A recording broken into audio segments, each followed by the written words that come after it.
storm show. Ay, it's a storm show. So, Torie, what's been going on new for you since the last time we spoke? Since the last time we spoke, it's been phenomenal for me. I've been a lot of opportunities have came my way. In a positive manner. I've been doing other podcasts for prison reform and getting my story bigger, and a lot of different platforms reached out to me since your interview, which was terrific for me because it put my story on a broader scale, and I'm thankful to that, and I'm very appreciative for you doing that. Absolutely. Yeah, so I did what? Andrew, the Unforbidden Truth podcast and Life Over Life podcast, and I've been doing prison radio podcasts like once a week, doing spoken word and giving messages out, basically about prison reform and the things we're trying to do to change, the narrative in the prison system. You feel me? Yeah, of course. And changing the narrative, letting people know how it really is in there, let people know that some of you guys really do get reformed, you know what I mean? Not how society tries to throw you guys away. So all of that stuff is absolutely good. What else been going on? Also, right now in prison, everything has stopped. So, I be having to go out my ways, and a lot of time, individuals like you have to bend their schedule to even do interviews for me. So right now, we don't even have programs. So, this supposed to be for rehabilitation, but we can't even go to programs because we can't be in, a congested area together. So right now, I've been attending the American Community Corrections Institute, and I've been doing my own programs, and these programs really been helping because when I'm done completing these programs, they make me eligible to be able to teach these programs at boys and girls clubs, other juvenile facilities, and other jails and things like that when I'm actually released. Another thing, they granted Pell Grants for individuals that's incarcerated now. So I'm in the process of seeing how that's going to work because they didn't get the logistics all together dealing with it. But, I'm trying to apply for college just to make it easier for me when I'm able to get back out there. And, the movement is strong. Hashtag Free Torie Chishom. They going crazy out there. And you pretty much helped that. You heard? Yeah. And, we've been going strong, though. Word. Good. We getting the message out there. Because, when you came on, man, and I told your story about, the 300 years, and you was a teenager, people, some people couldn't believe it, but then a lot of people were saying, like, well, this happened to my cousin, and he's from Virginia, and we really, we're really exposed that a lot of people that get arrested in Virginia, they just get ridiculous sentences. And so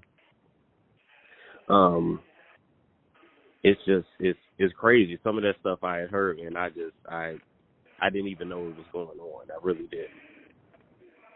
Yeah, exactly. And, they are changing a lot of laws in Virginia. Like, they gave juvenile parole, which is I'm under, David Marsden, shout out to him, he granted that. Then, they put in effect the good time, earned sentencing credits, where you could earn good time. They just recently ended the death penalty in Virginia. So, Lee Carter put that bill together, and they legalized marijuana and decriminalized marijuana.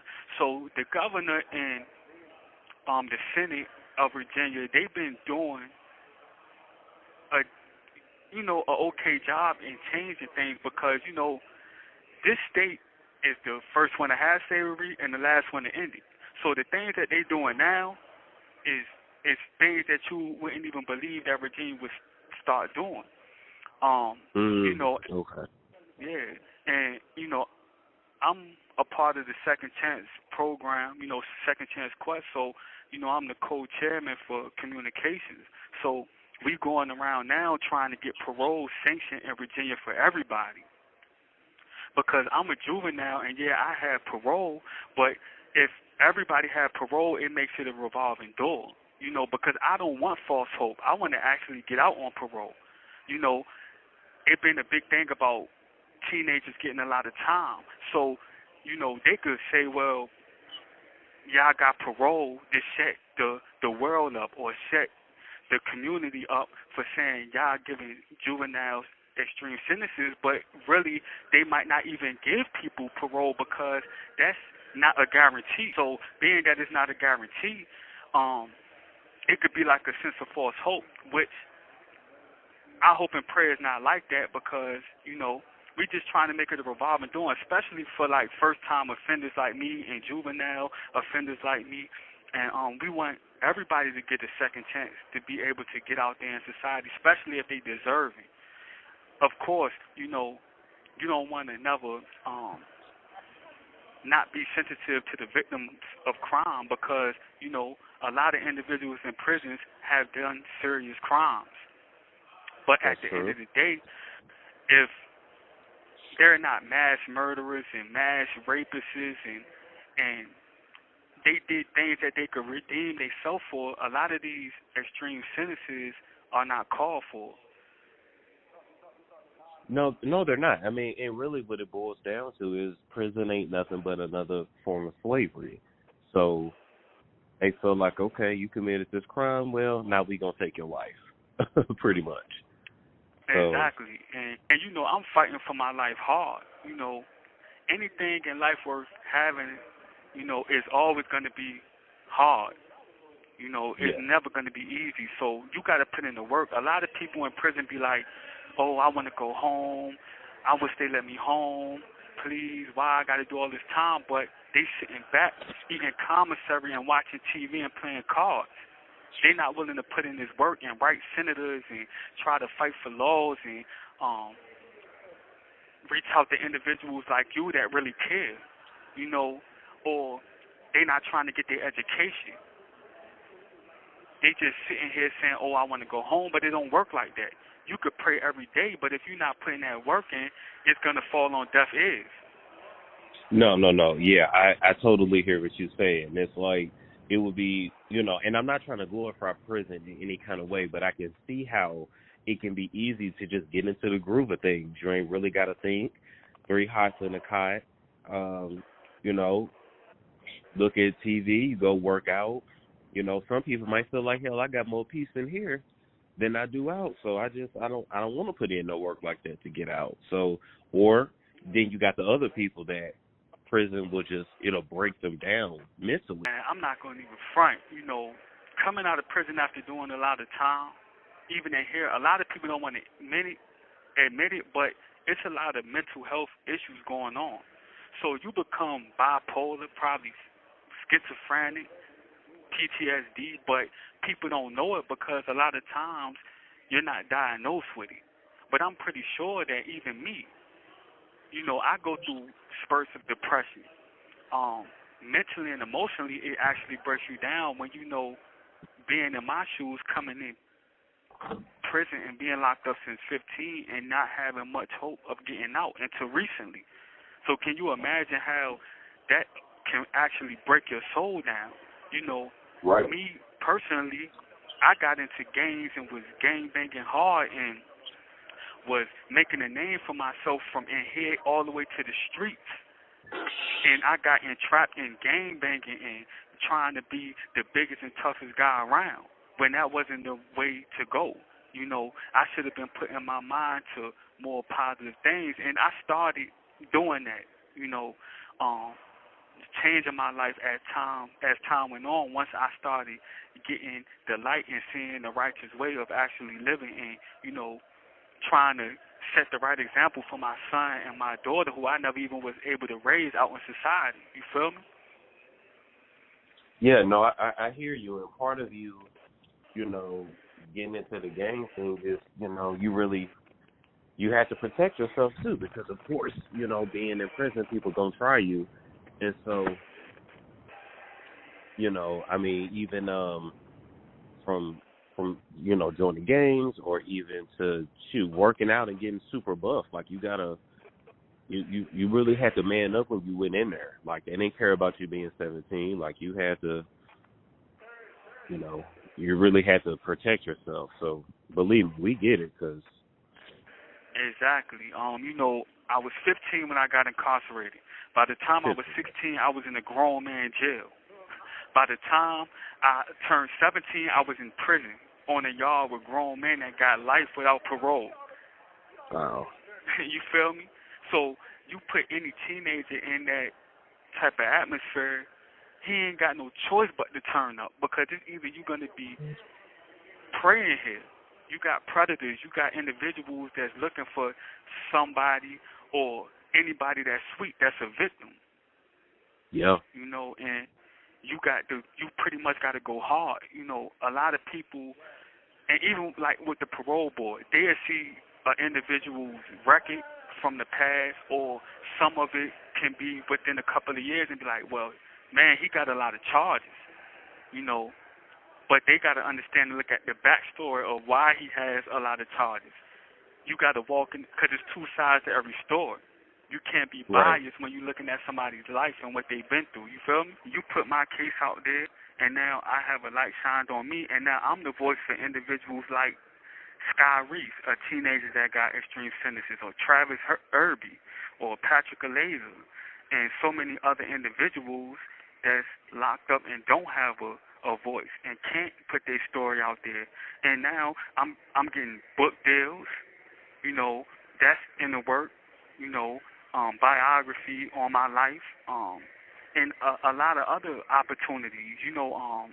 Different magazines reached out to me and wanted to put my story out there, like The State versus Us, which they had a standstill due to the pandemic, and that put a halt on everything and a lot of things. But man, what you did and using your platform, a lot of people in your shoes that got a wave like you do and that's lit, they not gonna do that. They step back into the real facts of the community and the systemic racism that's going on, because they not giving other individuals time, like young black males and brown males in the world, like they giving us.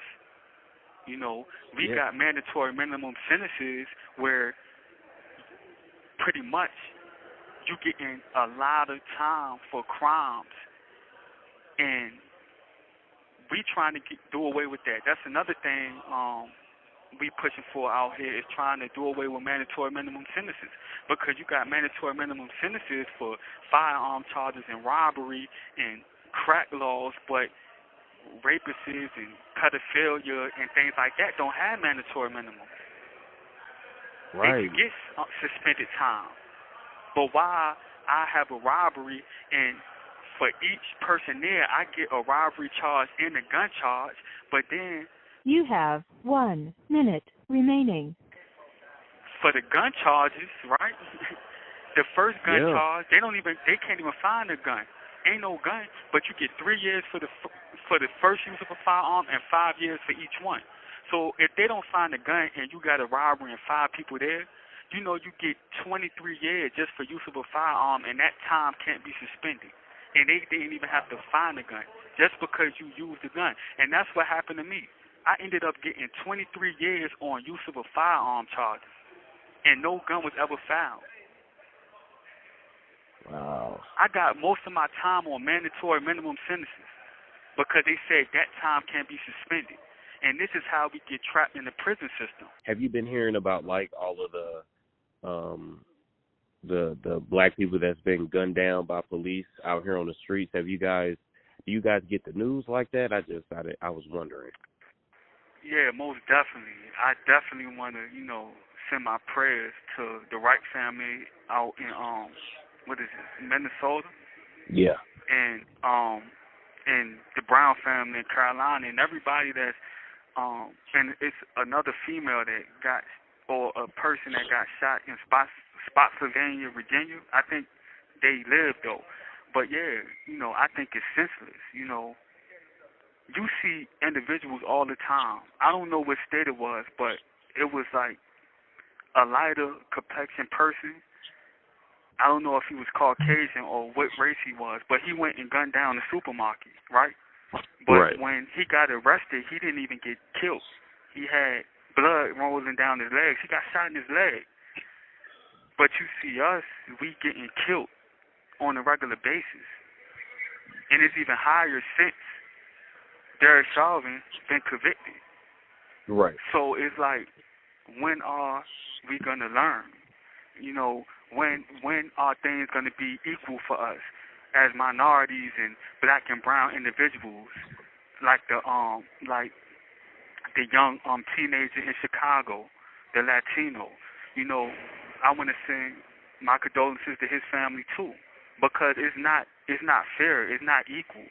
You see in Virginia, where I'm at right now, where a black male who was a sergeant or a lieutenant in the Army got sprayed in his eyes with mace and beat up and shoved in the head and face put in the ground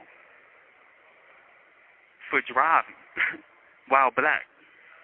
Yeah. So if you see that in the world, you know how the judicial system gonna be. You know systemic racism gonna be at an all-time high. You know that they're gonna give black and brown individuals more time than they give anybody else, and they're gonna lock us up at a large rate.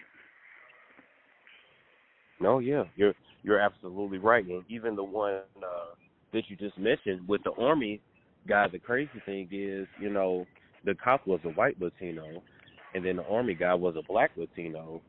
So it's two Latinos, but at the end of the day, it's still black versus white. So, it's unfortunate. I don't know what the answer is. I don't know if, separatism is the answer. Black people live here and white people live here. I don't know. I don't know. Because it seems like we keep fighting the same fight. Exactly, and we fighting the same fight. And what I don't understand, let me shout out to the Asian community also, because they getting a lot of violent acts put on them. And I really feel like it ain't fair, because even when us as black and brown individuals and humans, we've been getting that type of treatment for centuries. This pandemic has started. People are taking their anger out and giving Asian Americans that's in America that don't have nothing to do with anything that's going on, and they becoming violent with them. And we can't do that, because at the end of the day, they no different than us. Why would we be racist towards them when we've been being hated and getting that type of treatment since the slavery days? People got to take that in consideration. And I have Asian individuals in my family, Vietnamese in my family, that's in Connecticut. So, I just want to give a shout out to them, man, and tell people, look, I'm looked at as a street dude. I changed my life. I'm a ex-gang member, and I'm a mentor now. I mentor other individuals, other gang members, other people in religions, and people that sell drugs and killers now. So you getting this from somebody that put in that work, that got to stand. Like, we don't need to keep being violent towards each other. We got to spread that love and peace. We really do, and I think that the more that we as a country, we get into, you black, you white, you Asian, you this, you that, man, really who's getting over is the government. That's where my conspiracy hat be on. I'm like, I feel like this shit is perpetrated by the media, so the government can just do whatever the fuck they want to do to us, and then by the time we realize what's going on, we all cattle. But I don't know. I don't want to get that deep, but it's just, I just feel like they want us to be fighting, even though we really don't have to be. Exactly. And when you see, united we stand, divided we fall, and you see that with the protests, and you see that when we come together, that's when we can actually make things happen in a positive manner. And also, people got to vote. And individuals, we think that, we just got to vote for, let's say, the president, and he's going to change everything. But it really starts with the legislators and the senators inside your state, the House, because they're the ones that's going to create laws, like the voter suppression laws in Georgia. If individuals knew who they was actually voting for before they voted, but see, the individuals that's Caucasian and for real and honestly, they know that. So they go out to vote for the state senators and legislators. And that's why them laws like that could be passed. But if minorities knew that, look, we have to go vote for the senators and the legislators because they make the laws that the constituents bring forth to them. Right. You understand? So it's like if we got a problem as minorities and we bring it to the people that we actually put in office in the House in our state, then they're going to bring forth it to the General Assembly. They're going to bring it forth to the General Assembly. True. And this is how the laws be passed.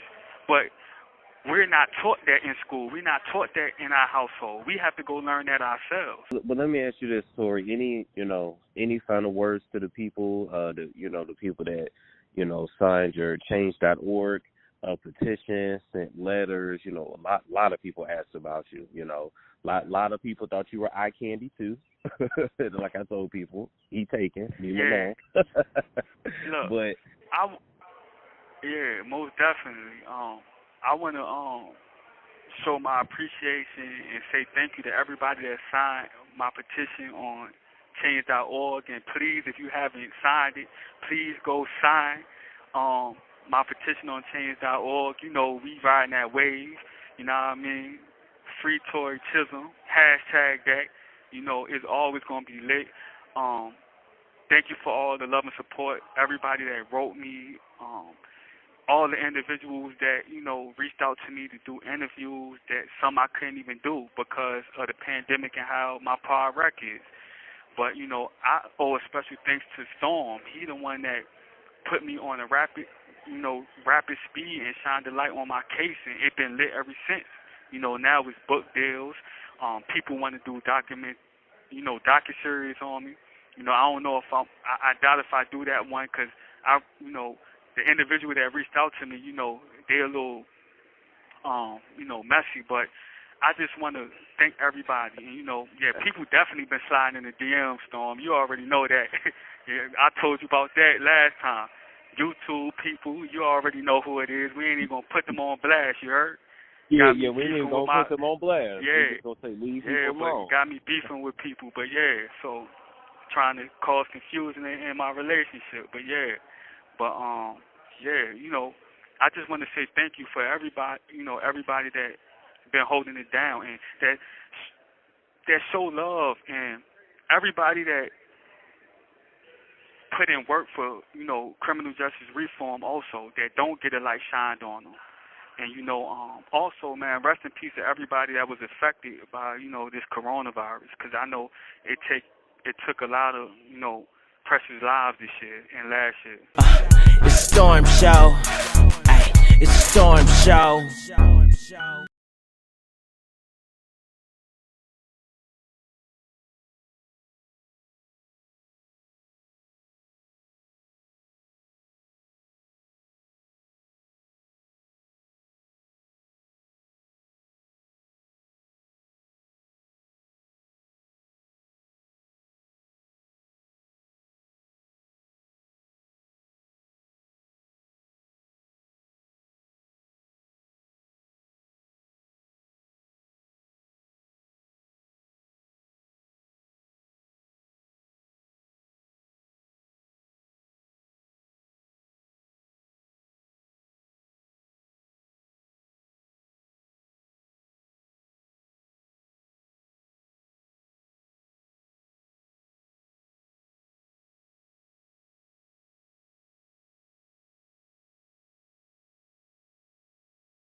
storm show. Ay, it's a storm show.